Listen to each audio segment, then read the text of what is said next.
As Proverbs gives us wisdom and advice, we should not be surprised that it addresses real everyday issues. Things that we want to know about how to deal with things such as sex, money, and addiction. And addiction can cover all of those things. And addiction is a real problem here in America. According to the Substance Abuse and Mental Health Administration, which is a government entity, 48.5 million Americans have dealt with some type of addiction in the past year. And that is 16.7% of the entire population. And that's a significant amount that is dealing with some type of addiction. Well, what does God's word say about this? I want to read to you Proverbs 23, verse 29 through 35.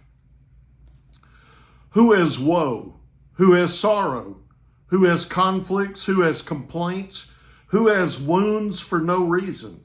Who has red eyes? Those who linger over wine, those who go looking for mixed wine. Don't gaze at wine because it is red, because it gleams in a cup and goes down smoothly. In the end, it bites like a snake and stings like a viper. Your eyes will see strange things and you will say absurd things. You'll be like someone sleeping out at sea or laying down on top of a ship's mast. They struck me, but I feel no pain. They beat me, but I didn't know it. When will I wake up? I'll look for another drink. And so what we see here is that addiction, in verse 29 and 30, it leads to nothing but woes in life.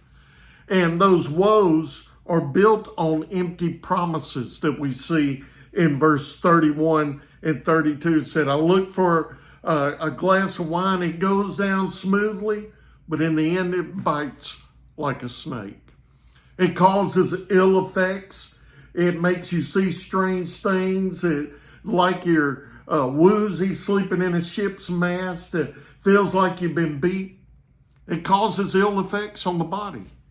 But then at the end it says here, when will I wake up? I'll go look for another drink. Meaning it causes you to repeat the process. And whatever your addiction, whether it's alcohol, whether it's drugs, whether it's sex, whether it's something else, whatever your addiction is, I want to encourage you to seek help, to put pride aside, to seek help so you can get past that addiction. And Christians, I want to encourage us as well. The church needs to be a place where someone can come and confess what they're dealing with in their life. And we need to foster an environment to where we're not judgmental and we help people with those addictions instead of gossiping about them and making them feel terrible for the life choices that they've made. I guarantee you, someone that has made bad choices, most of the time when they're ready to talk about it, they know that they've made bad choices and don't need to be put down for that. And so I want to encourage you.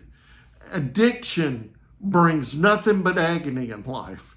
Flee from it. But if you're dealing with that, I want to encourage you to seek help and seek help today. Join me again next time as we continue reading God's Word.